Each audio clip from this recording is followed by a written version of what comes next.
ಕರ್ತನ ನಾಮಕ್ಕೆ ಸ್ತೋತ್ರ ಉಂಟಾಗಲಿ. கர்த்தருடைய நாமத்திலே ஸ்தோத்திரம் உண்டாகட்டும். ತಮ್ಮೆಲ್ಲರನ್ನು ಪ್ರಭು ಯೇಸು ಕ್ರಿಸ್ತನ ನಾಮದಲ್ಲಿ ವಂದಿಸುತ್ತೇನೆ. வந்திருக்கிற அனைவரையும் ஆண்டவராக இயேசு கிறிஸ்துவ நாமத்திலே வரவேற்கிறேன். ಪ್ರತಿದಿನ ನಾವು ನಮ್ಮ ಮನೆಗಳಲ್ಲಿ ನಾವು ಕೆಲಸ ಮಾಡಿಕೊಂಡು ಮಾತಾಡಿಕೊಂಡು நம்முடைய வீட்டிலே ஒவ்வொரு நாளும் நாம் வேலை செய்து கொண்டு பேசி கொண்டிருக்கிறோம், ನಗಾಡ್ಕೊಂಡು சிரித்து கொண்டிருக்கிறோம். ಕೆಲಸಕ್ಕೆ ಹೋಗೋದು ಬರೋದು, வேலைக்கு போகிறது வருகிறது, ನಮ್ಮ ಮಕ್ಕಳು ಶಾಲಾ ಕಾಲೇಜಿಗೆ ಹೋಗೋದು ಬರೋದು, நம்முடைய பிள்ளைகள் படிக்கிறதுக்கும் வேலைக்கும் போகிறாங்க வராங்க. ಇದೆಲ್ಲ ಒಂದು ದಿನನಿತ್ಯದ ಒಂದು ರೂಟೀನ್. ಇದೆಲ್ಲಾನು இது எல்லாமே நம்ம தினசரி நடக்கக்கூடிய விஷயங்கள். ಆದ್ರೆ ಕೆಲವೊಮ್ಮೆ ದೇವ ಜನರಾಗಿರುವಂತ ನಾವು, ஆனால் தேவனுடைய பிள்ளைகளாக இருக்கிற நாம் ಕೆಲ ಸಮಸ್ಯೆಗಳನ್ನು ನಾವು ಎದುರಿಸ್ತೇವೆ. சில விஷயங்களை நாம் எதிர்க்கிறோம். ಒಂದು ವಿಷಯ ಅಂತಂದ್ರೆ ಅದು ಒಂಟಿತನ. ஒரு விஷயத்தை நாம் வெறுக்கிறோம், என்னவென்றால் தனிமையாக இருப்பதை நாம் விரும்புவதில்லை. ಕೆಲವೊಮ್ಮೆ ನಾವು ಶಾರೀರಿಕವಾಗಿ நம்முடைய சரீரத்தின்படியாக, ಭಾವನಾತ್ಮಕವಾಗಿ, நம்முடைய சுபாவத்தின்படியாக, ಮಾನಸಿಕವಾಗಿ, சொந்த மனசின் பிரகாரமாக ಈ ಒಂಟಿತನ ಅನ್ನುವಂಥದ್ದು ನಮ್ಮನ್ನ ಕಾಡುವಂತದ್ದಾಗಿದೆ. இந்த தனிமையாக இருப்பது நாம் ஒரு விரும்பத்தகாத ஒரு காலமாக இருக்கிறது. ನೀವು ಯೋಚನೆ ಮಾಡಿದ್ರೆ ಕೆಲವು ಸಾರಿ ಯಾವ್ದಾದ್ರು ಹಾಸ್ಪಿಟಲ್ ಅಲ್ಲಿ ಅಡ್ಮಿಟ್ ಆದ್ರೆ, ஒருவேளை நீங்க சிந்தித்து பாருங்கள், நீங்கள் ஆஸ்பத்திரியிலே ஒருவேளை சேர்ந்திருந்தால், ಅಡ್ಮಿಟ್ ಮಾಡುವಾಗ ನಾವು ಜೊತೆಲೇ ಅವ್ರ ಜೊತೆ ಕುತ್ಕೊಂಡಿರ್ತೀವಿ ಪಕ್ಕದಲ್ಲಿ, அப்பொழுது நம்ம கூட யாராவது ஒருத்தர் உட்கார்ந்துருப்பாங்க. ಸ್ವಲ್ಪ ಮನೆಗೆ ಹೋಗಿ ಬರ್ತೀನಿ ಅಂತ ಹೇಳಿ ನಾವು ಹೋದ್ರೆ, அந்த சமயத்துல அவங்களை விட்டுட்டு நான் கொஞ்சம் வீடு வரைக்கும் போயிட்டு வரேன் அப்படின்னு சொன்னா, ಅಡ್ಮಿಟ್ ಆದಂತ ಒಂದು ವ್ಯಕ್ತಿ ಕೂಡ ಒಂದು ರೀತಿ ಒಂಟಿತನವನ್ನ ಅವರು ಎದುರಿಸ್ತಾ ಇರ್ತಾರೆ. அப்பொழுது அட்மிட் ஆயிருக்கிறவங்க, ஆஸ்பத்திரியில் இருக்கக்கூடிய வியாதிஸ்தர்கள் உடனே தனிமையை உணர ஆரம்பிச்சிருவாங்க. ನಮ್ಮ ಜೊತೆ ಇದ್ದಂತ ಆಪ್ತ ಮಿತ್ರರು ಒಂದು ವೇಳೆ ಮನೆ ಅಂದ್ರೆ ಖಾಲಿ ಮಾಡಿ ಬೇರೆ ಕಡೆ ಹೋದ್ರೆ, ஒருவேளை நமக்கு ரொம்ப நெருக்கமான ஒரு நண்பர் ஊரை விட்டு ஒரு வேலை நிமித்தமாக வெளியூருக்கு போனால், ಅವರು ನಮ್ಮ ಜೊತೆಲಿ ಇದ್ದಿದ್ರೆ ಚೆನ್ನಾಗಿರ್ತಾ ಇತ್ತು, ಎಲ್ಲೋ ಬೇರೆ ಕಡೆ ಹೋಗ್ಬಿಟ್ಟಿದ್ದಾರೆ, ஐயோ என் கூட இருந்ததா நல்லா இருந்திருக்குமே, இப்ப வேற இடத்துக்கு போயிட்டாரு. ಅಥವಾ ನಮ್ಮ ಒಂದು ಕುಟುಂಬದಲ್ಲಿ ನಮ್ಮ ಒಂದು ಕುಟುಂಬದವರನ್ನು ನಾವು ಕಳೆದುಕೊಂಡ್ರೆ ನಮಗೆ ಬಹಳ ಒಂದು ಒಂಟಿತನ ಅನ್ನುವಂಥದ್ದು ನಮ್ಮಲ್ಲಿ ಕಾಡುವಂತದ್ದಾಗಿದೆ. அதுபோலவே நம்முடைய குடும்பத்திலே இருக்கிற ஒருவர் ஒருவேளை நம்மை விட்டு பிரிந்து மரித்து போனால் நாம் மிகவும் துக்கப்படுவோம், அவர் இல்லாத காரணத்தினால. ಈ ಮುಂಜಾನೆ ವೇಳೆಯಲ್ಲಿ ನಾವು ನಮ್ಮ ಸತ್ಯ ವೇದವನ್ನು, இந்த காலை வேளையிலே வேத புஸ்தகத்தில் இருந்து ಕೀರ್ತನೆಗಳು 25:15-17 ವಚನ ನಾವು ಓದಿಕೊಳ್ಳೋಣ. சங்கீதம் 25:15 முதல் 19 வரைக்கும் நாம் பார்க்கலாம். ಈ ವಾಕ್ಯವನ್ನು ಈಗಾಗಲೇ ನಮ್ಮ ಸಹೋದರರು ಓದಿದ್ದಾರೆ. இந்த வசனங்களை ஏற்கனவே நம்முடைய சகோதரர் வாசித்து விட்டார். ಇದು ದಾವಿದನ ಒಂದು ಕೀರ್ತನೆಯಾಗಿದೆ. இது தாவீது எழுதின சங்கீதமாக இருக்கிறது. ದಾವಿದನು ಬೆತ್ಲೆಹೇಮಿನಲ್ಲಿದ್ದಾಗಲೇ ದೇವರು ಅವನನ್ನು ಅರಸನನ್ನಾಗಿ ಅಭಿಷೇಕಿಸಿದನು. தாவீது எருசலேமிலே இருக்கும் பொழுது தானே தேவன் அவனை அழைத்து தெரிந்து கொண்டு அவனை அரசனாக அபிஷேகம் செய்தார். ಅವನು ಬೆತ್ಲೆಹೇಮಿನಲ್ಲಿದ್ದಾಗಲೇ ದೇವರು ಅವನನ್ನು ಸಾಮುವೇಲನ ಮೂಲಕವಾಗಿ ಅಭಿಷೇಕಿಸಿದನು. அவன் பெத்லெகேமிலே இருக்கும் பொழுது கூட சாமுவேல் தீர்க்கதரிசியை அனுப்பி அவனை அபிஷேகம் செய்தார் அரசனாக. ಆದರೆ ತಕ್ಷಣವೇ ಆತನ ಅರಮನೆಯಲ್ಲಿ ಬಂದು ಸಿಂಹಾಸನದಲ್ಲಿ ಕುತ್ಕೊಂಡಿಲ್ಲ. ஆனால் அவன் உடனடியாக நேரடியாக வந்து எருசலேமிலே வந்து சிங்காசனத்திலே அரண்மனையிலே உட்கார்ந்து கொள்ளவில்லை. ಏಕೆಂದ್ರೆ 40 ವರ್ಷದಿಂದ ಅರಸನಾದಂತ ಸೌಲನು ಇನ್ನೂ ಆಳ್ವಿಕೆ ಮಾಡ್ತಾ ಇದ್ದಾನೆ. ஏனென்றால் இதற்கு முன்பாக அரசாண்டு கொண்டிருக்கக்கூடிய சவுல் 40 வருஷ காலம் அவனுடைய அரசாட்சி நடந்து கொண்டே இருக்கிறது. ತನ್ನ ಅರಸುತನವನ್ನು ಆತನು ಬಿಟ್ಕೊಡ್ತಾ ಇಲ್ಲ. அவன் தன்னுடைய அரசு உரிமையை விட்டு கொடுக்கவில்லை. ದೇವರಾತ್ಮನು ಸೌಲನನ್ನು ಬಿಟ್ಟು ಹೋದರೂ ಕೂಡ, பரிசுத்த ஆவியானவர் அவனை விட்டு நீங்கி போனாலும் கூட, ದುರಾತ್ಮವು ಅವನಲ್ಲಿ ಬಂದರೂ ಸಹ, அசுத்த ஆத்மா பிசாசு அவனுக்குள்ளே புகுந்து விட்ட பிறகும் கூட ತನ್ನ ಸಿಂಹಾಸನವನ್ನು ಬಿಡದೇ ಇರುವ ಒಂದು ಸನ್ನಿವೇಶ ನಾವು ನೋಡ್ತೇವೆ. தன்னுடைய சிம்மாசனத்தை விட்டு விலகி போகவே இல்லை. ಆದ್ರೆ ಈಗ ದಾವಿದನ್ ಏನ್ ಮಾಡ್ತಾನೆ ಅಂದ್ರೆ, ದೇವರ ಒಂದು ಸಮಯಕ್ಕಾಗಿ ಆತನು ಕಾಯ್ತಾ ಇದ್ದಾನೆ. ஆனால் தாவீது என்ன செய்கின்றான்? கர்த்தருடைய நேரம் வருகிற வரைக்கும் காத்திருக்கிறான். ಆ ಸೌಲನ ಕಾಲದಲ್ಲಿ ಫಿಲಿಸ್ಟಿಯರು ಒಂದು ವೈರಿಗಳಾಗಿದ್ರು. சவுலுடைய ஆட்சியின் நேரத்திலே பெலிஸ்தியர்கள் வந்து அவர்களுக்கு யுத்தம் பண்ணிக்கொண்டு தொந்தரவு கொடுத்து கொண்டிருந்தார்கள். ಆದ್ರೆ ಸೌಲನಿಗೆ ಫಿಲಿಸ್ಟಿಯರಿಗಿಂತ ಹೆಚ್ಚಾಗಿ ದಾವಿದನ ಮೇಲೆ ಕಂಡಿತ್ತು, ಹೇಗಾದ್ರೂ ನಾವು ಈತನ ನಾನು ಕೊಂದು ಹಾಕಬೇಕು. சவுலுக்கு என்னன்னு சொன்னா, பிலிஸ்தியர்கள் விரோதிகளாக நினைப்பதை விட தன்னுடைய ராஜ்யத்தில் இருக்கக்கூடிய தாவீதைத்தான் அவன் அதிகமாக எதிரியாக பார்த்தான். ಒಂದು ರೀತಿಯಂತ ಒಂದು ಅಡವಿಯಲ್ಲಿ ದಾವಿದನು ಜೀವನ ಮಾಡ್ತಾ ಇದ್ದಾನೆ. ஒவ்வொரு நாளும் ஒரு இடத்துல அவன் வனாந்தரங்களிலே சுற்றி தாவீது அலைந்து கொண்டிருந்தான். ತನ್ನ ಒಂದು ತಂದೆಯ ಮನೆಯಿಂದ ದೂರ ಇದ್ದಾನೆ. தன்னுடைய தகப்பனுடைய வீட்டை விட்டு அவன் விலகி தூரமாய் போய்விட்டான். 15ನೇ ವಚನ ಹೇಳ್ತದೆ, ನನ್ನ ದೃಷ್ಟಿ ಯಾವಾಗಲೂ ಯೆಹೋವನ ಮೇಲೆ ಇದೆ. 15வது வசனத்திலே பார்க்கும் பொழுது, என் கண்கள் எப்பொழுதும் கர்த்தரை நோக்கி கொண்டிருக்கிறது. ಹಾಗಾದ್ರೆ ಇವತ್ತು ನಮ್ಮ ಒಂದು ದೇವ ಜನರಾಗಿರುವಂತ ನಮ್ಮ ಒಂದು ದೃಷ್ಟಿ ಯಾವುದರ ಮೇಲೆ ಇರಬೇಕು? இப்பொழுது பாருங்க, தேவனுடைய பிள்ளைகளாக இருக்கக்கூடிய நாம், நம்முடைய கண்கள் எங்கே பதிந்திருக்க வேண்டும்? ಒಂದು ವೇಳೆ ನಮ್ಮ ಒಂದು ಸನ್ನಿವೇಶ ನಾವು ನೋಡೋದಾದ್ರೆ ನಾವು ನಿರುತ್ಸಾಹ ಆಗ್ಬಿಡ್ತೇವೆ. ஒரு சில நேரங்களிலே நடக்கக்கூடிய சூழ்நிலைகளை பார்த்த உடனே நம்முடைய கண் பார்வை வேற பக்கம் நம்ம சிதறடிக்கிறோம். ವಾಕ್ಯ ಹೇಳ್ತದೆ, ಯೆಹೋವನನ್ನು ದೃಷ್ಟಿಸಿದಂತವರು ಪ್ರಕಾಶವನ್ನು ಹೊಂದುವರು. வேத வசனம் தெளிவாக சொல்லுகிறது, அவரை நோக்கி பார்த்தவருடைய முகங்கள் பிரகாசம் அடைகிறது என்று சொல்லி. ದೇವರನ್ನು ಅರಿಯದೇ ಇರುವಂತವರಿಗೂ ಒಂಟಿತನ ಇದೆ. தேவனை விட்டு ಅರಿಯದೇ ಇರುವಂತವರಿಗೆ, தேவனை அறியாதவர்களுக்கு ಅವರು ಕೂಡ ಒಂಟಿತನ ಇದೆ. அவர்களுக்கு அந்த தனிமை உணர்வு இருக்கும். ಆದ್ರೆ ಒಂಟಿತನವನ್ನು ಅವರು ಎದುರಿಸಲಿಕ್ಕೆ ಅವ್ರ ಕೈಯಲ್ಲಿ ಆಗೋದಿಲ್ಲ. அந்த தனிமையை போக்கடிப்பதற்கு அவர்களுக்கு தெரியாது. ಆಗ ಅವರು ಡಿಪ್ರೆಷನ್ಗೆ ಒಳಗಾಗ್ತಾರೆ. அவர்களுக்குள்ள மன அழுத்தம் வந்து விடுகிறது. ಆತ್ಮಹತ್ಯೆ ಮಾಡ್ಕೊಳ್ತಾರೆ.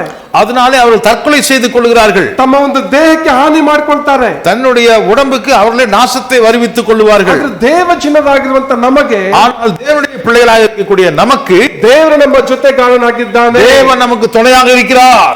ನಾವು ಒಬ್ಬಟ್ಟಿಗರಾಗುವುದಕ್ಕಾಗಿ ದೇವರು ನಮ್ಮನ್ನು ಸೃಷ್ಟಿ ಮಾಡಿಲ್ಲ. நாம் தனிமையாக இருப்பதற்காக தேவன் நம்மை சிருஷ்டிக்கவில்லை. ಆತನು ಇಮ್ಮಾನುವೇಲ್ ಆಗಿದ್ದಾನೆ. அவர் நமக்கு இம்மானுவேலாக இருக்கின்றார்.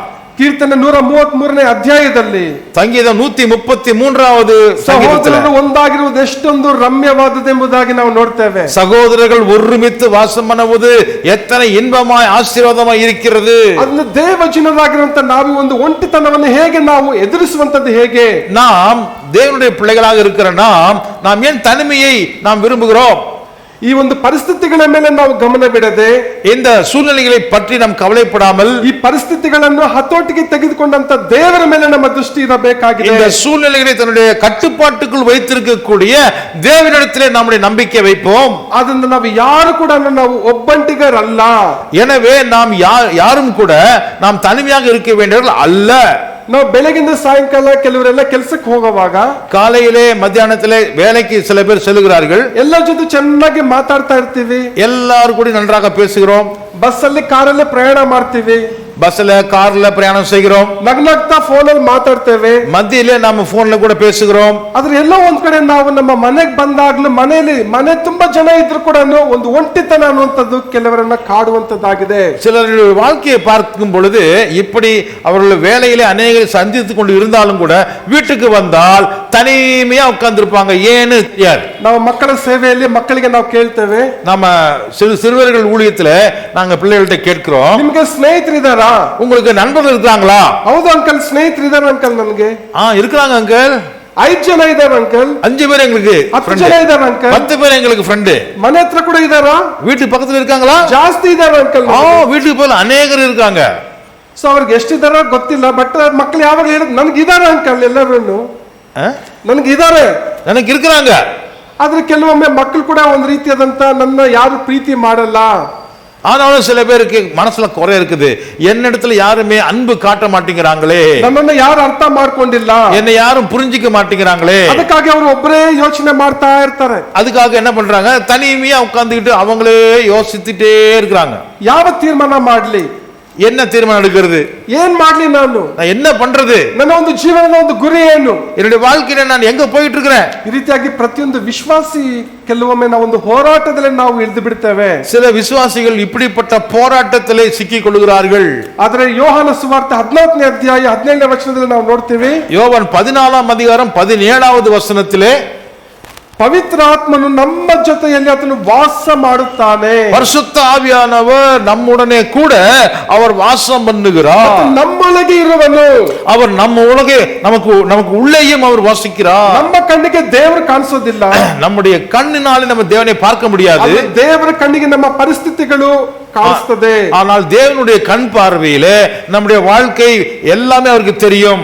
ಆದ್ರಿಂದ ಇಲ್ಲಿರುವಂತ ಪ್ರತಿಯೊಂದು ವಿಶ್ವಾಸಿ, ಪ್ರತಿಯೊಂದು ದೇವರ ಒಂದು ಮಗು, இவன் என்னுடைய தனிப்பட்ட என்னுடைய பிள்ளையாக என்னுடைய மகளாக இருக்கிறார் என்று சொல்லி கர்த்தருக்கு தெரியும். ನಾವು ಧೈರ್ಯದಿಂದ ನಾವು ಈ ಒಂದು ಸನ್ನಿವೇಶಗಳನ್ನು ನಾವು ಹಾದು ಹೋಗಬೇಕಾಗಿದೆ. எனவே இப்படிப்பட்ட சூழ்நிலைகளை நாம் கடந்து செல்லக்கூடியவர்களாக இருக்கிறோம். ಕರ್ತನು ನಮ್ಮೊಂದಿಗಿದ್ದಾನೆ ಎಂಬ ಒಂದು ನಂಬಿಕೆಯಿಂದ ನಾವು ಮುಂದೆ ಹೋಗಬೇಕಾಗಿದೆ. கர்த்தர் நம்முடனே கூட இருக்கிறார் என்கிற நம்பிக்கையிலே நாம் முன்பாக செல்ல வேண்டும். ಕೀರ್ತನೆಗಳು 34:18ನೇ ವಚನ. ಕೀರ್ತನೆ 34:18ನೇ ವಚನ. சங்கீதம் 34:18வது வசனம். वालों के समीप रहता है और फंसे हुओं का उद्धार करता है.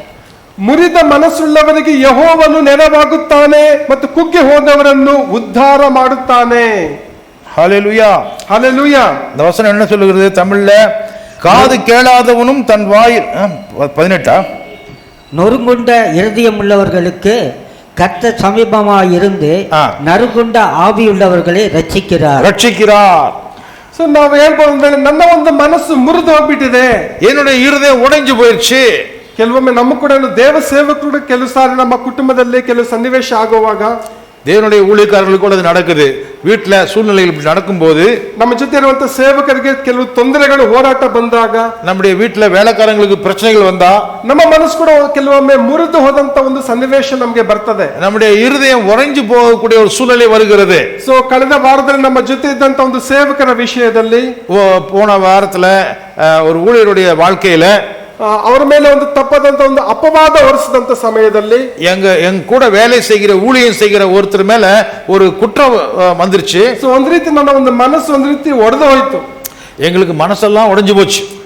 ಎಂತ ಒಂದು ನಮ್ಮ ಜೊತೆ ಇದ್ದಂತ ಒಂದು ಸೇವಕರು என்ன அருமையான என் கூட இருந்தாரே, ஊழியம் செஞ்சுட்டு இருந்தாரே, ಅವರು ಇದನ್ನ ಮಾಡಿದ್ದು ನಿಜ ಅಂತ ಒಂದ್ ವೇಳೆ ಆದ್ರೆ ಪ್ರೂವ್ ಆದ್ರೆ ஒருவேளை அவர் அந்த தப்பு தான் செஞ்சிட்டாருன்னு சொல்லி நிரூபிக்கப்பட்டு விட்டால் ಅವ್ರ ಸೇವೆಯಲ್ಲಿ ಇರ್ಲಿಕ್ಕೆ ಸಾಧ್ಯ ಇಲ್ವಲ್ಲ, அவர் இந்த ஊழியத்தை தொடர்ந்து இருப்பதற்கு வாய்ப்பே இல்லை அல்லவா? ಏನ್ ಮಾಡೋದು ಅಂತ ಹೇಳಿ ಕೆಲವು ನಿಮಿಷ ಬಹಳ ಒಂದ್ ರೀತಿ ನಾನು ಬಹಳ ಗಲಿಬಿಲಿಗೆ ನಾನು ಒಳಗಾದೆ. இப்ப நம்ம என்ன செய்யறது? அவரை வச்சுக்கிறதா அனுப்பிச்சிடுறதா ஒன்னும் புரியலையே, குழப்பம். ಆದ್ರೆ ಒಂದೆರಡು ದಿನ ನಾವು ಪ್ರಾರ್ಥನೆ ಮಾಡಿದ ಮೇಲೆ ದೇವರು ಒಂದು ಸಮಾಧಾನವನ್ನು ದೇವರು ನಮಗೆ ಕೊಟ್ಟರು. அப்பொழுது நாங்கள் ஜெபித்த வேளையிலே கர்த்தர் எங்களுக்கு ஒரு சமாதானத்தை கொடுத்தார். ಸತ್ಯ ಹೊರಗಡೆ ಬೆಳಕಿಗೆ ಬಂತು. வெளிச்சத்துக்கு உண்மை வெளியிலே வந்தது. ಅವರ ತಪ್ಪನ್ನ ಮಾಡಿಲ್ಲ, ಅವರ ಮೇಲೆ ತಪ್ಪನ್ನ ಹೊರಿಸಿದಾರ ಅಂತ ಹೇಳಿ. அவர் உண்மையிலேயே தப்பே செய்யல, சும்மா அவர் மேல ஒரு குற்றத்தை யாரோ ஒருத்தர் போட்டாங்க. ನಾವು ಒಂದು ವೇಳೆ ನಾವು ಮುರಿದು ಹೋದಂತ ಒಂದು ಸನ್ನಿವೇಶವನ್ನು ಹಾದು ಹೋಗುವಾಗ, இப்படிப்பட்ட உடைந்து போன ஒரு சூழ்நிலையிலே நம்ம கடந்து போகும்போது ವಾಕ್ಯ ಹೇಳ್ತದೆ, ನಾನು ನಿನಗೆ ನೆರವಾಗಿ ನಾನು ಬರುತ್ತೇನೆ. அப்பொழுது கர்த்தருடைய வசனம் சொல்லுகிறது, நான் உன்னோடு கூட இருப்பேன், ನಾನು ನಿಮ್ಮನ್ನು ಉದ್ಧಾರ ಮಾಡ್ತೇನೆ, நான் உனக்கு உதவி செய்வேன். ಓ ನಮ್ಮ ಸರ್ ಅವರು ನಮ್ಮನ್ನ ಉದ್ಧಾರ ಮಾಡ್ತಾರಂತೆ. நம்முடைய ஊழியக்காரர் நமக்கு உதவி செய்றாரா? ನಮ್ಮ ಸರ್ ಅವರು ನಮ್ಮನ್ನ ಉದ್ಧಾರ ಮಾಡ್ತಾರೆ. நம்முடைய சார் நமக்கு உதவி செய்வாரு. ಈ ಕೆಲಸವನ್ನ ಉದ್ಧಾರ ಮಾಡುತ್ತೆ. இந்த வேலையை விட்டு நம்ம மேல தூக்குவார் ஆண்டவர். ಈ ಒಂದು ಶಿಕ್ಷಣ ಬಂದು ನನಗೆ ಒಂದು ಉದ್ಧಾರ ಮಾಡುತ್ತೆ. இந்த ಶಿಕ್ಷೆயின் மூலமாக நான் முன்னேறுவேன். ಈ ರೀತಿಯಾಗೆಲ್ಲ ನಾವು ಕೆಲವೊಮ್ಮೆ ನಮ್ಮ ಆಲೋಚನೆ ಮಾಡ್ಕೊಳ್ತೇವೆ. இப்படி எல்லாம் நாம் யோசனைகள் செய்கிறோம். ಆದ್ರೆ ನಮ್ಮ ಉದ್ಧಾರವು ಯೆಹೋವನಿಂದಲೇ ಬರುವಂತದ್ದಾಗಿದೆ. நமக்கு கிடைக்கக்கூடிய உயர்வு தேவனாலே வருகிறது. ಸೊ ಕೆಲವೊಮ್ಮೆ ನಮ್ಮ ಒಂದು ಜೀವಿತದಲ್ಲಿ ಕೂಡ ಅಂದ್ರೆ ನಾವು ಸತ್ಯವೇದದಲ್ಲಿ ಕೂಡ ನಾವು ಕೆಲವು ಪ್ರವಾದಿಗಳ ಕುರಿತಾಗಿ ಕೂಡ ನಾವು ಆ ಒಂಟಿತನವನ್ನು ಕಾಡುವುದನ್ನು ನಾವು ನೋಡ್ತೇವೆ. வேத புத்தகத்திலே பார்க்கும்போது அநேக ஊழியக்காரர்களுடைய வாழ்க்கையிலே பார்க்கும் பொழுது தீர்க்கதரிசியுடைய வாழ்க்கையிலே அவர்கள் தனிமையான ஒரு சூழ்நிலையில் கடந்து போகிறதை நாம் பார்க்கிறோம். 1 ಅರಸುಗಳು 17ನೇ ಅಧ್ಯಾಯ, 1 ராஜாக்கள் 17ஆம் அதிகாரம் 2 ಮತ್ತು 4 2ರಿಂದ 4 ವಚನ ಓದಿಕೊಳ್ಳೋಣ. 2லிருந்து 4 வரைக்கும் வாசித்துக் கொள்ளலாம். 2 அரசுಗಳು 17ನೇ ಅಧ್ಯಾಯ 17வது அதிகாரம் 2 ಮತ್ತು 4ನೇ ವಚನ. 2வது மற்றும் 4வது வசனத்தை வாசிப்போம். Is it first Kings or second Kings? First Kings. One minute. Chapter 17 to 1. I think Second Kings. 2 ராஜாக்கள் Elijah. No, Second Kings chapter 17 I think is. 2 ராஜாக்கள் 17ஆம் அதிகாரம்.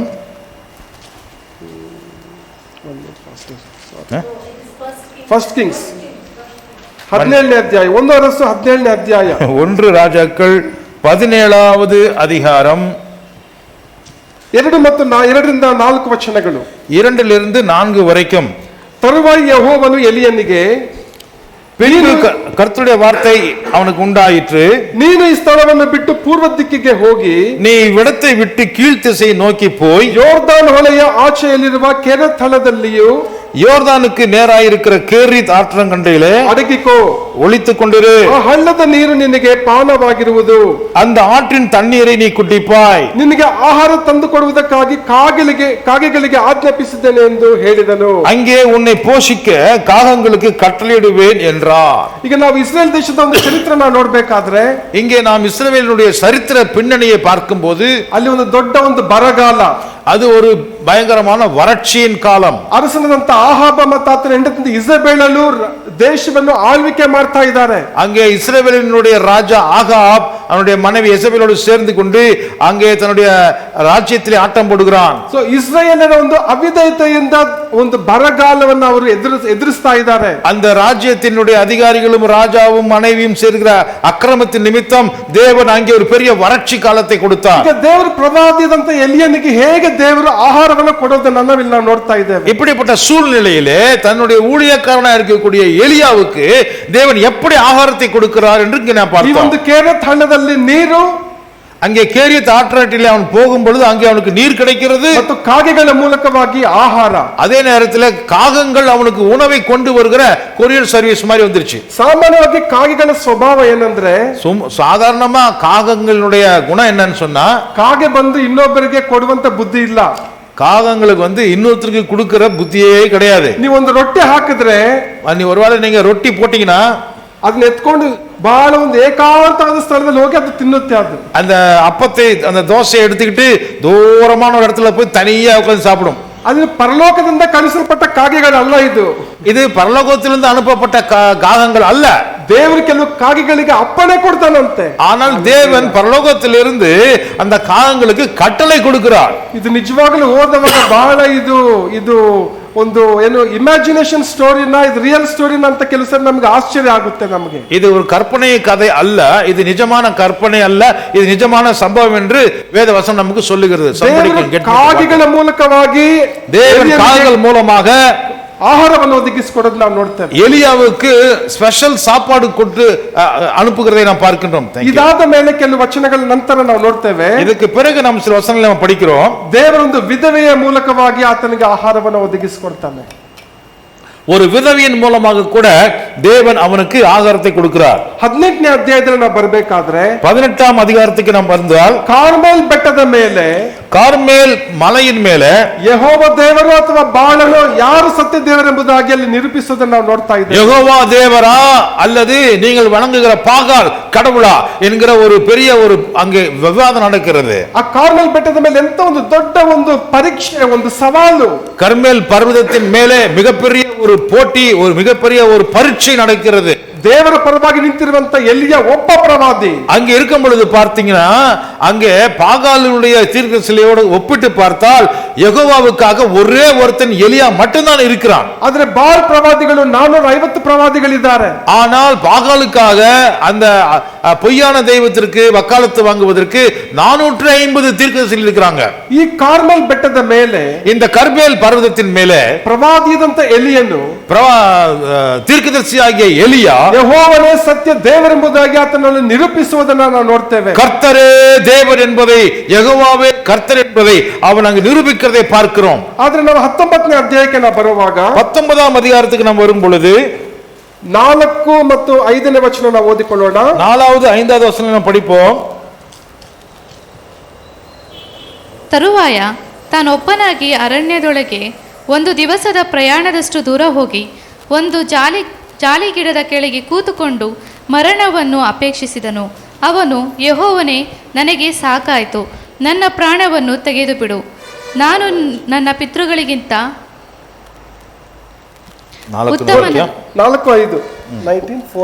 ಉತ್ತಮನಲ್ಲ ಎಂದು ದೇವರನ್ನು ಪ್ರಾರ್ಥಿಸಿ ಅದೇ ಗಿಡದ ಕೆಳಗೆ ಮಲಗಿಕೊಂಡು ನಿದ್ರೆ ಮಾಡಿದನು. ಪಕ್ಕನೆ ಒಬ್ಬ ದೇವದೂತನು ಅವನನ್ನು ತಟ್ಟಿ, ಎದ್ದು ಊಟ ಮಾಡು ಎಂದು ಹೇಳಿದನು. ಕರ್ತನ ನಾಮಕ್ಕೆ ಸ್ತೋತ್ರ ಉಂಟಾಗಲಿ. ಇಲ್ಲಿ ಆಹಾಬನ ಹೆಂಡತಿಯಿಂದ ಇಸಬೇಲ್ ಏನಂತ ಹೇಳ್ತಾಳೆ?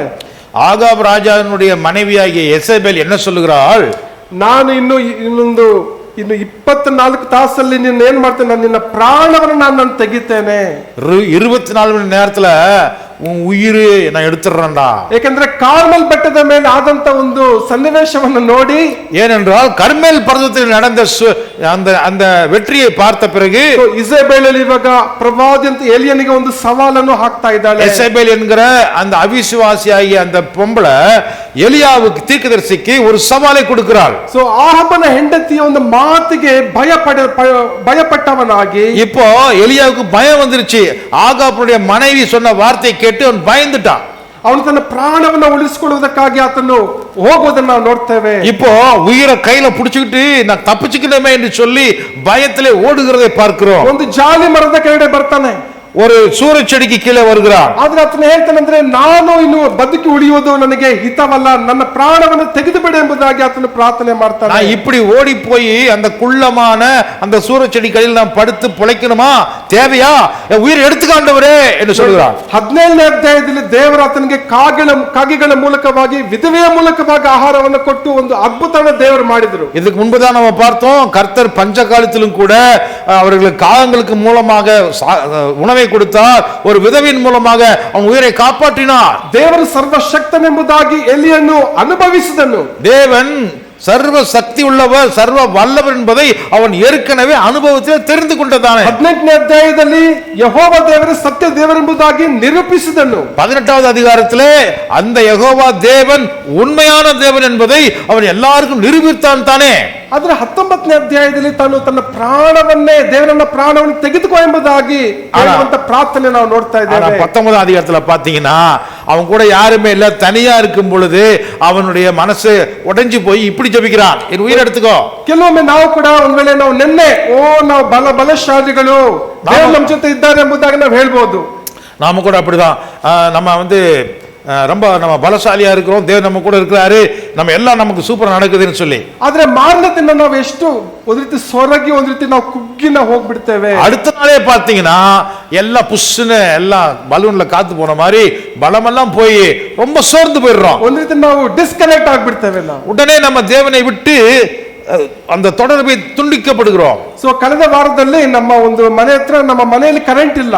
போன வாரத்துல எங்க வீட்டுல கரண்ட் இல்ல. ಸೊ ರೂಪಾ ಅವರು ಒರಿಸ್ಸಾಗೆ ಹೋಗ್ಬಿಟ್ಟಿದ್ದಾರೆ ಒಂದು ವಾರ. சகோதரி ரூபா ஒரிசாக்கு ஊழியத்துக்கு போயிட்டாங்க. ನಮ್ಮ ಮಕ್ಕಳು ನಂದಿತಾ, ಸಾಕ್ಷಿ ಸ್ಕೂಲ್ ಕಾಲೇಜ್ ಹೋಗಿದ್ದಾರೆ. என்னுடைய பிள்ளைகள் சாட்சி, நந்திதா, நந்தினி எல்லாரும் அவங்க பள்ளிக்கூடத்துக்கு போயிட்டாங்க. ಬಟ್ ಎಲ್ಲರ ಮನೆಯಲ್ಲಿ ಕರೆಂಟ್ ಇದೆ, ನಮ್ಮ ಮನೆಯಲ್ಲಿ ಕರೆಂಟೇ ಇಲ್ಲ. எல்லா வீட்லயும் கரண்ட் இருக்குதுங்க, எங்க வீட்ல மட்டும் கரண்ட் இல்ல. ಇದೇನಪ್ಪ ಇದು ಆಶ್ಚರ್ಯ, ಇದು ಕರೆಂಟ್ ಹೋದ್ರೆ ಎಲ್ಲರಿಗೂ ಹೋಗ್ಬೇಕು, ಬಟ್ ನಮ್ಮ ಮನೆಯಲ್ಲಿ ಕರೆಂಟ್ ಇಲ್ವಲ್ಲ. என்னப்பா இது ரொம்ப கொடுமையா இருக்குது, எல்லாருக்கும் கரண்ட் இருக்குது, எங்க வீட்ல மட்டும் கரண்ட் இல்லையே. ಸರಿ, ಒಂದ್ ದಿವಸ ಸೋಲಾರ್ದು ಇದು ಪ್ಯಾನಲ್ ಇತ್ತು, ಮತ್ತೆ UPS ಇತ್ತು, ಸ್ವಲ್ಪ ಹೆಂಗೋ ಮ್ಯಾನೇಜ್ ಮಾಡ್ತಾ ಇದ್ವಿ. எப்படியோ மேல சோலார் போட்டிருக்கிறோம், UPS இருந்தது, எப்படி அதை வச்சு சமாளிச்சிட்டோம். ಆದ್ರೂ ನೀವು ಒಂದು ಕರೆಂಟ್ ಯಾಕೆ ನಮ್ಮ ಮನೇಲಿ ಇಲ್ಲ? ஆனாலும் ஏன் நம்ம வீட்ல மட்டும் கரண்ட் இல்லாத போச்சு? ಸರಿ, ಒಂದು ಎದುರುಗಡೆ ಒಂದು ಎಲೆಕ್ಟ್ರಿಷಿಯನ್ ಇದ್ರು, ಬಾಪ ಒಂದ್ ನಿಮಿಷ ಸ್ವಲ್ಪ ನೋಡಿ ಏನಾಗಿದೆ ಅಂತ ಹೇಳಿ. சரி, முன்னாடி ஒரு எலக்ட்ரிஷியன் இருந்தாரு, கொஞ்சம் வந்து பாருங்கப்பான்னு சொல்லி கூப்பிட்டேன். ಜಸ್ಟ್ ಈ ಒಂದು ಏನಂತ ಹೇಳ್ತೀವಿ, ಮೀಟರ್ ಬೋರ್ಡ್ ಜಸ್ಟ್ ಓಪನ್ ಮಾಡಿ, அவர் என்ன பண்ணாரு, அங்க இருக்க மீட்டர் போர்டு இருந்துச்சு, அதை ஓபன் பண்ணி, சார் வயர் டிஸ்கனெக்ட் ಆಗ್ಬಿಟ್ಟಿದೆ சார். அவர் சொன்னாரு, சார் வயரே கட்டாயி போச்சு சார். ಒಂದೇ 5 ನಿಮಿಷದಲ್ಲಿ ಏನ್ ಮಾಡಿದ್ರು ಅಂದ್ರೆ ಅದನ್ನ ಕನೆಕ್ಟ್ ಮಾಡಿದಾಗ ಕರೆಂಟ್ ಬಂತು. உடனே அவர் கொஞ்ச நேரத்துக்குள்ள கனெக்ட் பண்ண கரண்ட் வந்துருச்சு. ಸೊ ನಮ್ಮ ಜೀವನದಲ್ಲಿ ಕೂಡ ನಾವು ದೇವರಿಂದ ಡಿಸ್ಕನೆಕ್ಟ್ ಆದಾಗ, நாம கூட தேவனை விட்டு நாம டிஸ்கனெக்ட் ஆகி பிரிஞ்சிட்டோம்னா, ನಾನು ಯಾಕಪ್ಪ ಬದುಕಿದ್ದೀನಿ, ஏப்பா நான் வரணுங்க, ಯಾರಿಗಾಗಿ ನಾನು ಬದುಕಿದ್ದೀನಿ, யாருக்காகத்தான் நீங்க வரேன், ನಾನು ಏನ್ ಮಾಡ್ಲಿ, நாங்க வந்து என்ன செய்யட்டும். ನೋಡ್ರಿ, ಕಳೆದ ತಿಂಗಳಲ್ಲಿ ವಾಯ್ನಾಡ್ ಕೇರಳದಲ್ಲಿ ಬಹಳ ಒಂದು ಮಳೆಯಿಂದ ಅನೇಕ ಜನರು ತೀರಿ ಹೋದ್ರು. போன மாசத்துல உங்க எல்லாருக்கும் தெரியும், கேரளாவில் பயங்கரமான மழை கொட்டுன்னு கொட்டி பயங்கர வெள்ளம் வயநாட்டிலே வந்துருச்சு. ಸೊ ಪೇಪರ್ ಅಲ್ಲಿ ಒಂದು ನ್ಯೂಸ್ ಅಲ್ಲಿ ಒಬ್ಬ ವ್ಯಕ್ತಿ ಒಂದು ಸಾಕ್ಷಿ ಅಂದ್ರೆ ಅವನ ಒಂದು ಅಳಲು ಬಗ್ಗೆ ಅಲ್ಲಿ ಹೇಳಿದ್ರು ಪೇಪರ್ ಅಲ್ಲಿ. அங்கே நாங்க பார்க்கும்போது பேப்பர்ல ஒருத்தர் அங்க பேட்டி கொடுத்திருந்தாங்க. ಅವ್ರು ಏನ್ ಹೇಳ್ತಾರೆ ಅಂದ್ರೆ, சார் ನಮ್ಮ ಮನೆಯಲ್ಲಿರಂತ ಎಲ್ಲ 16 ಜನ ಎಲ್ಲ ನೀರಲ್ಲಿ ಎಲ್ಲ ಕೊಚ್ಕೊಂಡು ಹೋಗ್ಬಿಟ್ರು. எங்க வீட்டுல இருந்த 16 பேருமே வெள்ளத்துல அடிச்சிட்டு போயிட்டாங்க. ಎಲ್ಲ ಸತ್ತೋದ್ರು. ಎಲ್ಲಿದ್ದಾರೆ, ಏನಾಯ್ತಂತ ಏನು ಗೊತ್ತಿಲ್ಲ. எங்க போயிருக்காங்க, இருக்கிறாங்களா, செத்துட்டாங்களா, ஒண்ணுமே தெரியல, எல்லாம் தண்ணியில அடிச்சிட்டு போயிட்டாங்க. ನಾನು ಒಬ್ಬನೇ ಯಾಕೆ ನಾನು ಬದುಕಿದ್ದೀನಿ, நான் ஒருத்த மட்டும் இருக்கிறேன், ஏன் நான் இருக்கிறேன்? ಆ ಒಂದು ಮಳೆಯಲ್ಲಿ ನಾನು ಕೂಡ ಕೊಚ್ಕೊಂಡು ಹೋಗ್ಬಿಟ್ಟಿದ್ರೆ ನಾನು ಚೆನ್ನಾಗಿರ್ತಾ ಇತ್ತು. அந்த வீடு இடிஞ்சு எல்லாரும் இழுத்துட்டு போகும்போது நானும் போயிருந்தா நல்லா இருந்திருக்குமே. ನನ್ನ ಕುಟುಂಬದವರನ್ನೆಲ್ಲ ನಾನು ಕಳ್ಕೊಂಡೆ, ನಾನು ಯಾಕೆ ನಾನು ಒಬ್ಬನೇ ಯಾಕೆ ಜೀವನ ಮಾಡ್ಬೇಕಂತ ಹೇಳಿ ಆ ವ್ಯಕ್ತಿ ತನ್ನ ಒಂದು ಸಾಕ್ಷಿ ಹೇಳೋದು ನಾವು என் குடும்பமே போயிடுச்சு, நான் மட்டும் எதுக்கு தனியா இருக்கணும்னு எனக்கு புரியல என்று சொல்லி அவர் வருத்தப்பட்டார். ಸೊ ಪ್ರವಾದಿ ಅಂತ ಎಲಿಯನು ಈ ರೀತಿಯಾದ ಒಂದು ಪ್ರಾರ್ಥನೆ ಮಾಡಿ ಆತನ ಮಲಗಿರುವಂತ ಒಂದು ಸಮಯದಲ್ಲಿ இப்படிப்பட்ட ஒரு சூழ்நிலையில தான் தீர்க்கதரிசியாகிய எலியா அவன் நினைத்துக் கொண்டு படுத்துக் கொண்டிருக்கிறான் சூரச்செடிக்கு அடியில. ಅವನನ್ನು ಆದರಣೆ ಮಾಡುವುದಕ್ಕಾಗಿ ದೇವರು ತನ್ನ ದೂತನನ್ನ ಕರೆಸಿಕೊಡೋದು ನಾವು ನೋಡ್ತೇವೆ. அப்பொழுது அவனை தேற்றுவதற்காக தேவன் தன்னுடைய ஊழியக்காரனை ஒருவனை அனுப்புகிறார். ಸೊ ದೇವದೂತ ಬಂದ್ಬಿಟ್ಟು ಕಾಗೆಗಿಂತ ವಿಧವೆಗಿಂತ ಬೆಟರ್. அவன் வந்து காகங்களை விட விதவையை விட ஒரு நல்ல அருமையான ஒரு ஆளு. ನೋಡ್ರಿ, ನನಗನ್ಸುತ್ತೆ ಎಲಿಯನ ಒಂದು ಪರ್ಸನಾಲಿಟಿ ಏನಂದ್ರೆ ಆತನಿಗೆ ಒಬ್ಬನೇ ಇರ್ಲಿಕ್ಕೆ ಆತನಿಗೆ ಒಂಥರ ಆಗಲ್ಲ. ಅವನಿಗೆ தனிமையா இருப்பதற்கு எலியாவுக்கு ஒண்ணுமே முடியாது, சமாளிக்கவே முடியாது. ಸರಿ, ಸ್ವಲ್ಪ ಕಾಗೆ ಸ್ವಲ್ಪ ಹೆಲ್ಪ್ ಮಾಡಿ, ಸ್ವಲ್ಪ ಒಂದು ರೀತಿ ಅವನಿಗೂ ಒಂದು ರೀತಿ ಕಾಗೆ ಬರುತ್ತೆ, ಮಧ್ಯಾಹ್ನ ಬರುತ್ತೆ, ರಾತ್ರಿ ಬರುತ್ತೆ, ಊಟ ಕೊಡುತ್ತೆ, ಯಾರೋ ಬರ್ತಾರೆ ಕೊಡ್ತಾರಂತ ಒಂದು ಫೀಲಿಂಗ್ ಇರ್ಲಿ ಅಂತ அவனுக்கு எப்படியாவது ஒரு ஃபீலிங் வரணும். காக்கா வருதா, எங்கடா வருது, பறக்குதான்னு சொல்லி பார்த்துட்டே இருக்கிறான். காக்கா வந்து சந்தோஷம், ஆகாரம் வந்துருச்சு, சூப்பர் சாப்பிடலாம்னு சொல்லி. ಬರೀ ಒಂದು ದಿನ ಅಲ್ಲ, ಕೆಲವು ದಿನಗಳ ಕಾಲ ಕಾಗೆಗಳು ಬಂದು ಊಟ ಕೊಡ್ತಾನೆ ಇತ್ತಂತೆ. ஒவ்வொரு நாளும் இப்படி காக்கா வர்றது பார்சல் கொடுக்கிறது சாப்பிடுறது, காக்கா வர்றது பார்சல் சாப்பிடுறது, இப்படியே போயிட்டு இருந்தது. ಎರಡನೇ ಸ್ಟೇಜ್ ಬಂದು ಒಂದು ವಿಧವೆಯ ಮೂಲಕವಾಗಿ ದೇವರ ಆಹಾರವನ್ನು ಕೊಡ್ತಾರೆ. ரெண்டாவது ஸ்டேஜ்ல தண்ணியும் காணோம் காக்காவையும் காணோம், ஆண்டவர் கொண்டு போய் ஒரு விதவை வீட்டுல விட்டாரு. ಮೂರನೇ ಸ್ಟೇಜ್ ಅಲ್ಲಿ ನೋಡ್ಬೇಕಾದ್ರೆ ದೇವದೂತನೇ ಆಹಾರವನ್ನು ತಂದು ಕೊಡೋದು ನಾವು ನೋಡ್ತಾ ಇದ್ದೇವೆ. மூணாவது ஸ்டேஜ் எங்க போயிட்டாருன்னு சொன்னா பரலோகத்திலிருந்து தேவ தூதனே பார்சல் கொண்டு வராருப்பா. ನೀವು ಹಳೆ ಒಡಂಬಡಿಕೆಯ ಒಂದು ಇಡೀ ಒಂದು ಎಲ್ಲ ಒಂದು ಪೂರ್ವಿಕರ ಒಂದು ಚರಿತ್ರೆ ನೀವು ನೋಡ್ಬೇಕಾದ್ರೆ, நீங்க பழைய ஏற்பாட்டுல போயிட்டு பழைய காலத்துல கர்த்தருடைய ஜனங்க வாழ்ந்த விதங்களை நீங்கள் ஸ்டடி பண்ணி பார்த்தால், ದೇವದೂತರು ಒಂದು ಭೂಮಿಗೆ ಒಂದು ವೇಳೆ ಬಂದು ಇಳಿಯುವಂತ ಸಮಯದಲ್ಲಿ பரலோகத்தில் இருக்கக்கூடிய தேவ தூதன் பூமிக்கு இறங்கி வந்த சமயத்துல ನಾವು ನೋಡ್ತೇವೆ, ಮಾಮ್ರೆ ತೋಪಿನಲ್ಲಿ ಅಬ್ರಹಾಮನ್ ಏನ್ ಮಾಡ್ತಾನೆ ಅಂದ್ರೆ 3 ವ್ಯಕ್ತಿಗಳನ್ನು ಎದುರುಗೊಳ್ತಾನೆ. 3 பேர்களாக கர்த்தரும் தூதர்களும் வந்து ஆபிரகாமினுடைய இருக்கக்கூடிய அந்த மம்ரே தோட்ட பகுதியில வந்து இறங்கி பேசுகிறார்கள். ಅಬ್ರಹಾಮನ್ ಅವರಿಗೆ ಆಹಾರವನ್ನು ತಯಾರು ಮಾಡಿ ಕೊಡ್ತಾನೆ. அப்பொழுது அவங்களுக்கு விருந்து வைப்பதற்காக ஆபிரகாம் ஆகாரத்தை ரெடி பண்ணுகிறான். ಆಮೇಲೆ ಸಂಸೋನ ಏಲಿ ಮೇಲೆ ಅವರ ಒಂದು ತಂದೆ ತಾಯಿ ಕೂಡ ದೇವದೂತನ ದರ್ಶನ ಆದಾಗ, அப்பொழுது அதுக்கு பிறகு இன்னொரு சம்பவத்துல சிம்சோனுடைய தாய் தகப்பன் மனோபாவனுடைய மனைவிக்கு ஒரு கர்த்தருடைய தூதன் வந்து அங்கே தரிசனம் கொடுக்கும் போது, ಓಕೆ ನೀನು ದೇವದೂತನಾಗಿದ್ದರೆ ನೀನು ಸ್ವಲ್ಪ ಇಲ್ಲೇ ಕಾಯಿ, நீ தேவதூதனாக உண்மையிலேயே இருந்தால் கர்த்தருடைய தூதனாக இருப்பீர் என்று சொன்னால் அப்படியே வெயிட் பண்ணுங்க, நான் வரேன். சோ அவರಿಗೆ ಅಡಿಗೆ ಮಾಡಿಕೊಂಡು ಬಂದು ದೇವದೂತನಿಗೆ ಕೊಡೋದನ್ನ ನಾವು ನೋಡ್ತಾ ಇದ್ದೇವೆ. அந்த கர்த்தருடைய தூதனுக்கு வேகமாக போய் சமையல் பண்ணி சாப்பாடு கொண்டு வந்து கொடுக்கிறதுக்கு மனோவா போகிறான். சோ ಗಿದಿಯೋನನ್ನು ಕೂಡ ಏಲ ವೃಕ್ಷದ ಕೆಳಗಡೆ ಅದನ್ನು ಮಿದ್ಯಾನರಿಗೆ ಭಯಪಟ್ಟು ಏಲ ವೃಕ್ಷದ ಕೆಳಗಡೆ ಗೋಧಿಯನ್ನು ಬಡಿಯುವಂತ ಸಮಯದಲ್ಲಿ ಗಿದಿಯೋனுடைய வாழ்க்கையை பார்க்கும்போது ஏலாங்கிற இடத்துல யுத்தம் நடக்கக்கூடிய சூழ்நிலையில் அமலேக்கியரோடு கூட யுத்தம் நடக்கிற சூழ்நிலையிலே அவன் போரெடுத்துக் கொண்டிருக்கிறான். அவனை சந்திப்பதற்கு கர்த்தருடைய தூதன் வருகிறார். சோ தேவதூதன் ಆತನಿಗೆ ಸಂದರ್ಶ ಕೊಟ್ಟಾಗ, தேவ தூதன் வந்து அந்த செய்தியை சொல்லும்போது, ನೀನು ನಿಜವಾಗ್ಲೂ ದೇವರಿಂದ ಬಂದ ದೂತನೇ ಆಗಿರುವುದಾದರೆ, நீ உண்மையிலேயே கர்த்தருடைய தூதனாக இருப்பீர் என்று சொன்னால், ನೀನು ಇಲ್ಲೇ ಇರು ಅಂತ ಹೇಳಿ ಆತನ ಕೂಡ ಅಡಿಗೆ ಮಾಡಿ ತೆಗೆದುಕೊಂಡು ಬರೋದು ನಾನು ನೋಡ್ತೇನೆ. இங்கே இருக்குங்கப்பா, நான் போய் சாப்பாடு சமைச்சு கொண்டு வரேன், சாப்பிடுங்க. ಸೊ ದೇವದೂತರಿಗೆ ಅಂದ್ರೆ ಇಸ್ರಾಯೇಲ್ ಜನರು ಏನ್ ಮಾಡ್ತಾ ಇದ್ರು, ಪೂರ್ವಿಕರು ಅವರು ಅಡಿಗೆ ಮಾಡಿ ದೇವದೂತರು ಕೊಡ್ತಾ ಇದ್ರು. பழைய ஏற்பாட்டு காலத்தினுடைய அனுபவத்தை பாருங்க. கர்த்தருடைய தூதனா இல்லையான்னு தெரியாத இருக்கிற சூழ்நிலையில அந்நியர்களுக்கு அவங்க சாப்பாடு செஞ்சு விருந்து வைத்தார்கள். ಆದ್ರೆ ಇಲ್ಲಿ ನಾವು ನೋಡ್ತೀವಿ, ಎಲಿಯನ ಒಂದು ಜೀವನದಲ್ಲಿ ನಾವು ನೋಡ್ಬೇಕಾದ್ರೆ, இங்க எலியாவினுடைய அனுபவத்தை பார்க்கும்போது ದೇವದೂತನೇ ಆತನಿಗೆ ಆಹಾರವನ್ನು ಕೊಟ್ಟು ಅವನನ್ನು ಬಲಪಡಿಸಿದನು. தேவதூதனே அவனுக்கு ஆகாரத்தை சமைத்து கொண்டு வந்து எலியாவுக்கு சாப்பிடும்படி கொடுக்கிறார். ದೇವದೂತ ಹೇಳ್ತಾನೆ, ಇದು ಸಾಯುವಂತ ಒಂದು ಸಮಯ ಅಲ್ಲ. தேவதூதன் சொல்றான், எப்பா இதுல சாவர நேரமா, ಇದು ನಿರಾಶೆ ಆಗುವಂತ ಸಮಯವಲ್ಲ, ಇದು நீ சோர்ந்து போகிற ஒரு நேரம் அல்ல. ನಿನ್ನ ಆಹಾರವನ್ನು ಸೇವಿಸಿ ಬಲ ಹೊಂದು, நீ நல்லா சாப்பிட்டுட்டு சும்மா கெட்டியா போ. ಸೊ ದೇವರು ಮುಂಜಾನೆ ನಮಗೆ ಹೇಳ್ತಾ ಇದ್ರೆ, ನೀನು ಬಲ, ನನ್ನ ವಾಕ್ಯದಿಂದ ನಿನ್ನ ಬಲವನ್ನು ಹೊಂದು, நீ இதை சாப்பிட்டு நீ பலம் அடைய வேண்டும். ನಿನ್ನ ಪರಿಸ್ಥಿತಿ ಬದಲಾವಣೆ ಆಗ್ತದೆ, உன்னுடைய சூழ்நிலை மாற்றம் அடைகிறது. ನಾನು ನಿನ್ನನ್ನು ಎಂದಿಗೂ ಕೈ ಬಿಡುವುದಿಲ್ಲ ಎಂಬುದಾಗಿ ದೇವರು ವಾಗ್ದಾನ நான் உன்னை கைவிடுவதில்லை என்று சொல்லி தேவனுடைய வார்த்தை சொல்லுகிறது. ಎಲಿಯನ್ನು ಊಟ ಮಾಡಿದ ಮೇಲೆ 40 ದಿನಗಳ ಕಾಲ ಆತನು ನಡೀತಾನಂತೆ. ಹಲ್ಲೆಲೂಯಾ.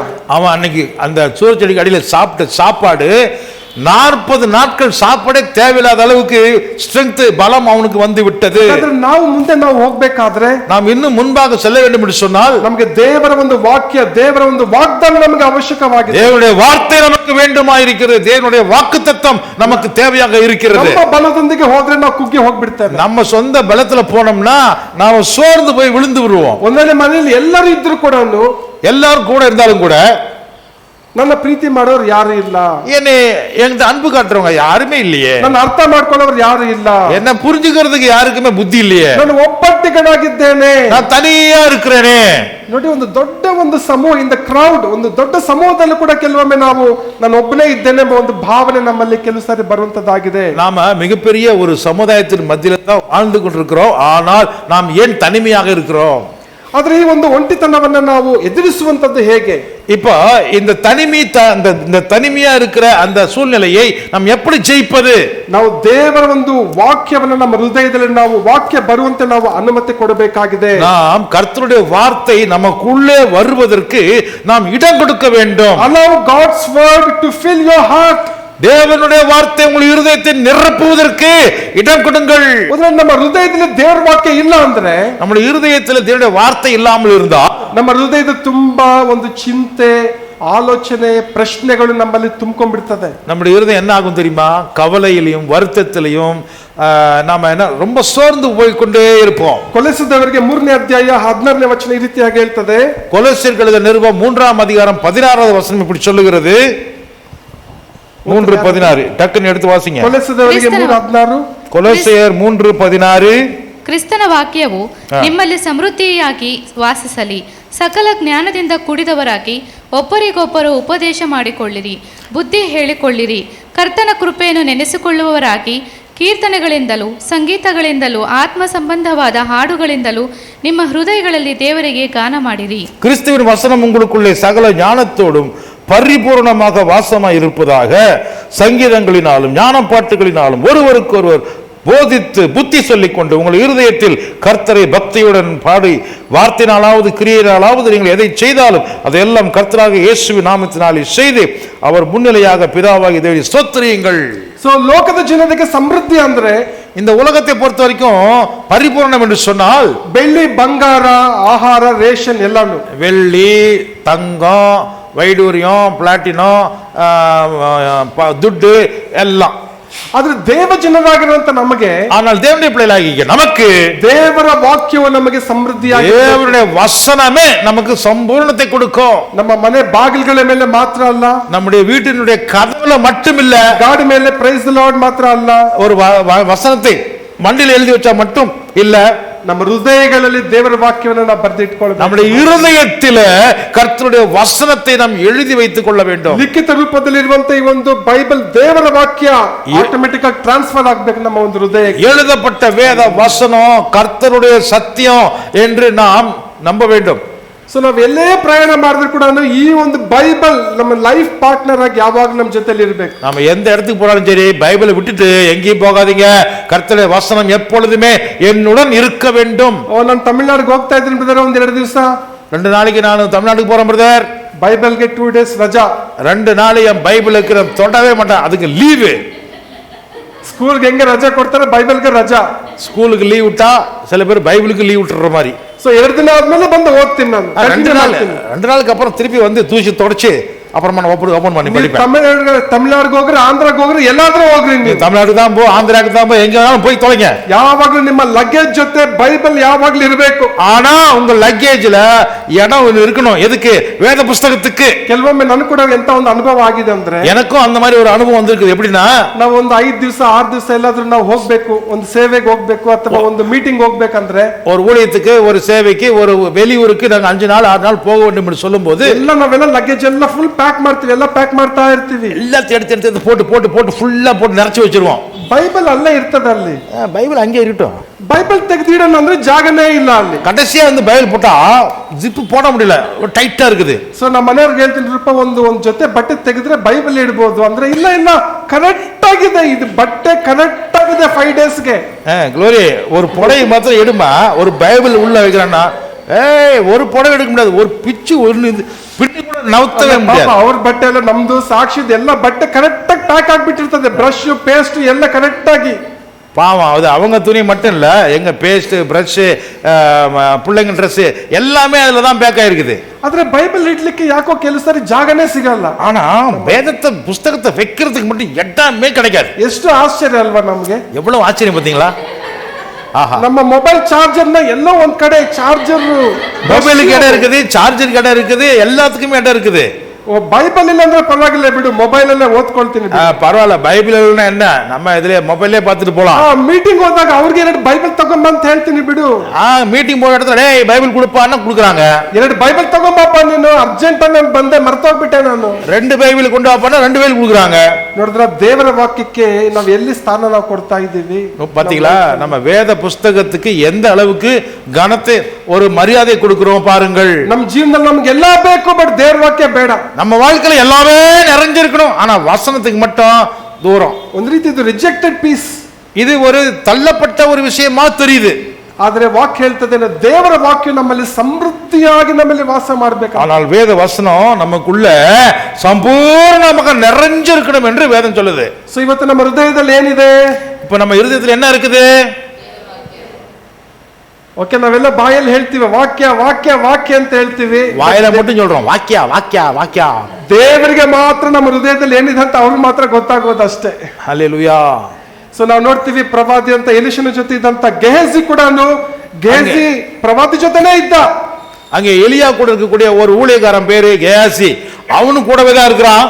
ಆದ್ರೆ ನಾಮಾನನು ತಂದಂತ ಒಂದು ಬೆಲೆ ಬಾಳುವಂತ ವಸ್ತುಗಳ ಮೇಲೆ ಅವನ ಮನಸ್ಸಿತ್ತು ಅವನಿಗೆ. ஆனா அவன் பாத்தீங்களா, எலியாவுக்கு கொடுக்கப்பட்ட பரிசு பொருளை வேண்டாம்னு சொன்ன பிறகு அந்த பொருளுக்கு பின்னாடியே கேயாசி ஓடுகிறான். ಪ್ರವಾದಿ ಇದ್ದಾನೆ, ಪ್ರವಾದನ ವಚನ ಇದೆ, அங்க தீர்க்கதரிசி இருக்கிறாரு, தீர்க்கதரிசி கொடுத்த வார்த்தை இருக்குது.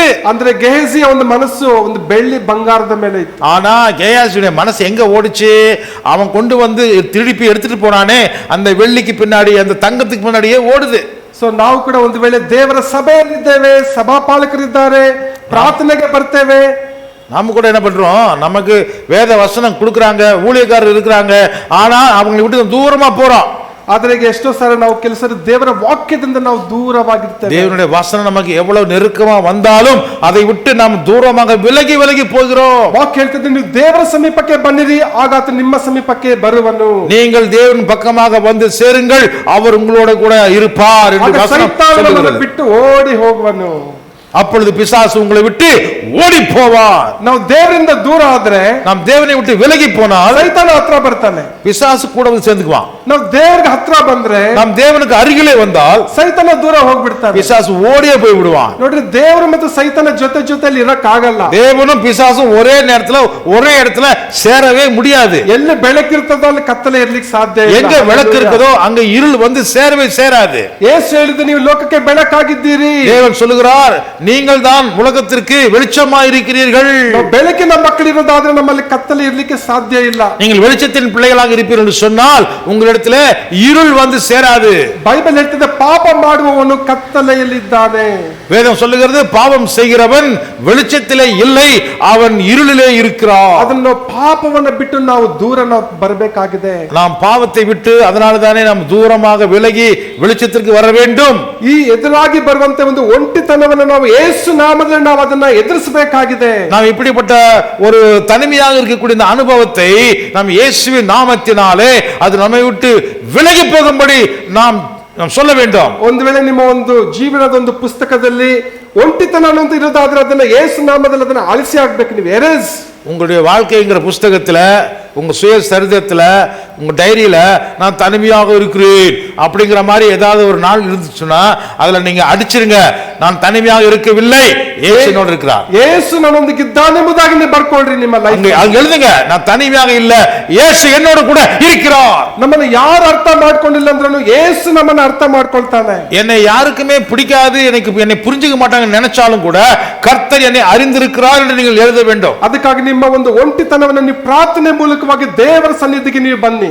நீங்க கர்த்தருடைய கிருபையினால வசனத்தை கொண்டு நாம் தேவனுடைய சன்னிதானத்துக்கு கடந்து வர வேண்டும். ಇಬ್ರಿಯರಿಗೆ 13ನೇ ಅಧ್ಯಾಯ 5ನೇ ವಚನ ನಾವು ನೋಡ್ತೇವೆ. எபிரேயர்கள் நிருபம் 13ஆம் அதிகாரம் 5வது வசனத்திலே 5 ಬೆರಳನ್ನು ತೋರಿಸ್ರಿ ಎಲ್ಲರೂ. எல்லாரும் 5 விரல காட்டுங்க. ನಾನು ನಿನ್ನನ್ನು ಎಂದಿಗೂ ಕೈ ಬಿಡುವುದಿಲ್ಲ. நானும் என்றைக்கும் உன்னை கை விடுவதில்லை. Even in English it comes, Pastor. இங்கிலீஷ்ல I will never leave you and forsake you. Okay, I will never leave you. I will never leave you. ನೋಡಿದ್ರೆ 5 ಬೆರಳು ಇದೆ ನಮ್ಮ ಹತ್ರ. நமக்கு 5 விரல் இருக்குதா? சில பேர் 6 இருந்தா 5 விரல் இருந்தா போதும். ಸೊ ಯಾವಾಗಲೂ ದೇವರು ನಮ್ಗೆ ಹೇಳುವಂತ ಮಾತೇನೆಂದ್ರೆ ನಾನು ನಿನ್ನ ಸಂಗಡ ಇದ್ದೇನೆ. நான் எப்பொழுதுமே உன்னோட தானே இருக்கிறேன். ಮನುಷ್ಯರು ಕೈ ಬಿಟ್ಟರು, மனிதன் கைவிட்டாலும், ಸ್ನೇಹಿತರು ಕೈ ಬಿಟ್ಟರು, நண்பர்கள் கைவிட்டாலும், ನಾನು ನಿನ್ನನ್ನೆಂದಿಗೂ ಕೈ ಬಿಡುವುದಿಲ್ಲ. நான் என்றைக்குமே உன்னை கைவிடுவதில்லை. ಕ್ರಿಸ್ತನಲ್ಲಿ ಪ್ರೀತಿಯ ದೇವ ಜನರೇ, கிறிஸ்துவுக்குள்ள அருமையான தேவனுடைய ஜனங்களே, ನಾವು ಆರಾಧಿಸುವಂತ ದೇವರು நாம் ஆராதிக்கிற தேவன் ನಿದ್ರಿಸುವುದಿಲ್ಲ, ತೂಕಡಿಸುವುದಿಲ್ಲ. அவர் தூங்குகிறதும் இல்லை, அவர் நித்திரை பண்ணுவதும் இல்லை. ಅದನ್ನ ಎಚ್ಚರವಾಗಿದ್ದು ಯಾವಾಗಲೂ ನಮ್ಮ ಕ್ಷೇಮವನ್ನು ದೇವರು ಬಯಸುವವನಾಗಿ, அவர் நம்முடைய பாதுகாப்பிற்காக அவர் எப்பொழுதும் எச்சரிக்கையோடு கண் விழித்து பார்த்து கொண்டே இருக்கிறார். ಕೊನೆಯದಾಗಿ ಫಿಲಿಪಿಯರಿಗೆ ಬರೆದ ಪತ್ರಿಕೆ கடைசியாக பிலிப்பியர்களுடைய நிருபம் 4ನೇ ಅಧ್ಯಾಯ 13ನೇ ವಚನ ನಾವು 4ஆம் அதிகாரம் 13வது வசனத்தை படிப்போம். ನನ್ನನ್ನು ಬಲಪಡಿಸುವಾತನಲ್ಲಿ ಇದ್ದುಕೊಂಡು ಎಲ್ಲಕ್ಕೂ ಶಕ್ತನಾಗಿದ್ದೇನೆ. என்னை பலப்படுத்துகிற கிறிஸ்துவினாலே எல்லாவற்றையும் செய்ய எனக்கு பலன் உண்டு.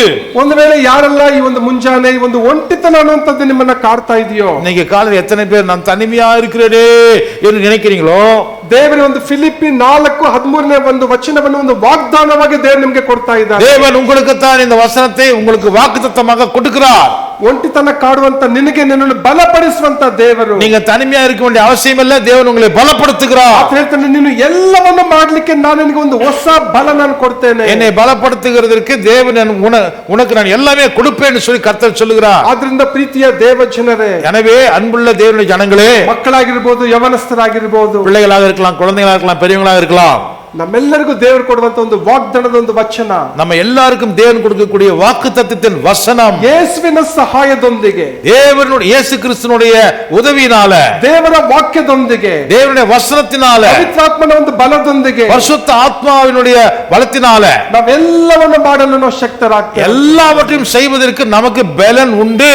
ಅದಕ್ಕಾಗಿ ಒಂದು ಮುಂಜಾನೆ ವೇಳೆಯಲ್ಲಿ அதற்காக இந்த காலை வேளையிலே ನಮ್ಮ ಕಣ್ಣುಗಳನ್ನು ಮುಚ್ಚಿದವರಾಗಿ, நம்ம கண்களை மூடி ನಮ್ಮ ಜೀವನದಲ್ಲಿ ನಾವು ಹಾದು ಹೋಗುವಂತ ಒಂದು ಒಂಟಿತನವನ್ನು ನಾವು ನೆನಪು ಮಾಡಿಕೊಳ್ಳೋಣ. நம்முடைய வாழ்க்கையிலே இருக்கக்கூடிய அந்த தனிமைப்பட்ட நேரத்தை நாம் கடந்து செல்லுவோம். ಆ ಒಂದು ಒಂಟಿತನದಿಂದ ನಮಗೆ ಜೀವನ ಬೇಸರ ಆಗಿದೆಯಾ? இந்த தனிமையா இருக்கிறதுனால உங்களுடைய வாழ்க்கை மிகவும் சோர்ந்து போகிறீர்களா? ಒಂದು ವೇಳೆ ಎಲ್ಲರೂ ನಿಮ್ಮನ್ನ ತಿರಸ್ಕಾರ ಮಾಡಿದಾರಾ? ஒருவேளை எல்லாரும் உங்களை தள்ளி விட்டு விட்டார்களா? ನಾನು ಮುಂದೆ ಏನ್ ಮಾಡ್ಬೇಕೆಂಬುದಾಗಿ ನೀವು ಆಲೋಚನೆ ಮಾಡ್ತಾ ಇದ್ದೀರಾ? ஐயோ, நான் இனிமேல் என்ன செய்வது தெரியவில்லையே என்று குழப்பத்திலே இருக்கிறீர்களா? ಅಂದು ಪ್ರವಾದಿಯಾದಂತ ಈ ಒಂದು ಎಲಿಯನನ್ನು ಬಲಪಡಿಸಿದಂತ ದೇವರು, தீர்க்கதரிசியாகிய எலியாவை உற்சாகப்படுத்திய தேவன், ಆತನು ಬದಲಾಗದಂತ ದೇವನಾಗಿದ್ದಾನೆ. அதே தேவன் இப்பொழுது மாறாமல் இருக்கின்றார். ಅಬ್ರಾಮ, ಈಸಾಕ, ಯಾಕೋಬನ್ನು ನಡೆಸಿದಂತ ದೇವರು, ஆபிரகாம், ஈசாக்கு, யாக்கோபை நடத்தின கர்த்தர் ನಮ್ಮನ್ನು ಸಹ ನಡೆಸಲು ಆತನು ಶಕ್ತನಾಗಿದ್ದಾನೆ. நம்மையும் நடத்துவதற்கு அவர் சர்வ வல்லவர். ಬದಲಾಗುತ್ತಿರುವ ಈ ಒಂದು ಲೋಕದಲ್ಲಿ, மாறிக்கொண்டிருக்கிற இந்த உலகத்திலே ಬದಲಾಗದ ಯೇಸು ನಮ್ಮೊಂದಿಗಿದ್ದಾನೆ. என்றென்றும் மாறாதிருக்கிற இயேசு கிறிஸ்து ಅದಕ್ಕಾಗಿ ನಮ್ಮನ್ನು ಒಪ್ಪಿಸಿಕೊಟ್ಟು ನಾವು ಪ್ರಾರ್ಥನೆ ಮಾಡಿಕೊಳ್ಳೋಣ. நம்மோடு இருக்கிறபடினாலே நாம் அவருக்கு தம்மை ஒப்பு கொடுத்து ஜெபிப்போம். ಪ್ರೀತಿಯುಳ್ಳ ನಮ್ಮ ತಂದೆಯಾದ ದೇವರೇ, அன்புள்ள எங்கள் அன்பான தேவனே, ನನ್ನ ಜೀವನದ ಪ್ರತಿ ಕ್ಷಣಗಳನ್ನು, எங்களுடைய வாழ்க்கையின் ஒவ்வொரு சமயமும் ನೀನೆಲ್ಲವನ್ನು ತಿಳಿದಿದೆ ಸ್ವಾಮಿ. எல்லாவற்றையும் அறிந்திருக்கிற ನಾನು கர்த்தர், ಕೂತುಕೊಳ್ಳುವುದು ಹೇಳುವುದು ನಿನಗೆ ಗೊತ್ತಿದೆ ಸ್ವಾಮಿ. நான் உட்கார்ந்தாலும் எழுந்தாலும் நடந்தாலும் அது உமக்கு தெரியுமே. ನಾನು ಮಾಡುವಂತ ಆಲೋಚನೆ ತೀರ್ಮಾನಗಳು ನನಗೆ ಗೊತ್ತುಂಟು ಸ್ವಾಮಿ. நாங்கள் எடுக்கக்கூடிய தீர்மானங்கள் யோசனைகள் உமக்கு தெரியுமே. ನನ್ನ ಕುರಿತಾಗಿ ಮತ್ತೊಬ್ಬರು ಯೋಚಿಸುವ ಆಲೋಚನೆಗಳು ನನಗೆ ಗೊತ್ತುಂಟು ಸ್ವಾಮಿ. என்னை குறித்து மற்றவர்கள் நினைக்கிற நினைப்புகளும் நீர் அறிவீரே ஆண்டவரே. ದೇವರೇ, ನನಗೆ ನೀನು ಬೇಕು ಸ್ವಾಮಿ. ஆனாலும் கர்த்தாவே, நீர் மட்டும் எனக்கு போதும் அப்பா. ನಿನ್ನ ವಾಕ್ಯ ನನಗೆ ಬೇಕಾಗಿದೆ ಸ್ವಾಮಿ. உம்முடைய வசனம் எனக்கு தேவை ஆண்டவரே. ನಿನ್ನ ವಾಗ್ದಾನಗಳು ನನ್ನ ಜೀವನದಲ್ಲಿ ನೆರವೇರಲಿ ಸ್ವಾಮಿ. உம்முடைய வாக்கு தத்தங்கள் எல்லாம் என் வாழ்க்கையிலே நிறைவேறட்டும் ஆண்டவரே. ನಿನ್ನ ನಾಮದಲ್ಲಿ ನಾನು ಎಲ್ಲವನ್ನು ಮಾಡಲು ನಾನು ಶಕ್ತಿಯುತ ವ್ಯಕ್ತಿಯಾಗಿ ಮಾಡು ಸ್ವಾಮಿ. உம்முடைய நாமத்தை கொண்டு நான் எல்லாவற்றையும் எல்லாவற்றையும் செய்து முடிக்கிறவனாக என்னை பலப்படுத்தும் ஆண்டவரே. ನನ್ನನ್ನು ನನ್ನ ಕುಟುಂಬದವರನ್ನು என்னையும் என்னுடைய குடும்பத்தை சார்ந்தவர்களையும் ನಿಮ್ಮ ತ್ರಾಣಗಳ ಹಸ್ತಕ್ಕೆ ನಾವು ಒಪ್ಪಿಸಿಕೊಡುತ್ತೇವೆ. உம்முடைய பாதபடியில் எங்களை ஒப்புக் கொடுக்கிறோம் ஆண்டவரே. ಪ್ರಾರ್ಥನೆ ಕೇಳಿದಕ್ಕಾಗಿ ಸ್ತೋತ್ರ. ஜெபங்களை கேட்பதற்காக ஸ்தோத்திரம் ஆண்டவரே. ಬೇಗನೆ ಬರಲಿಕ್ಕಿರುವ சீக்கிரமாய் வரப்போகிறார் ಯೇಸುವಿನ ನಾಮದಲ್ಲಿ ಬೇಡುತ್ತೇವೆ. கர்த்தராகிய இயேசுவின் நாமத்திலே வேண்டிக் கொள்கிறோம் எங்கள் ஜீவனுள்ள நல்ல பிதாவே. Amen. Amen. Thank you. Thank you.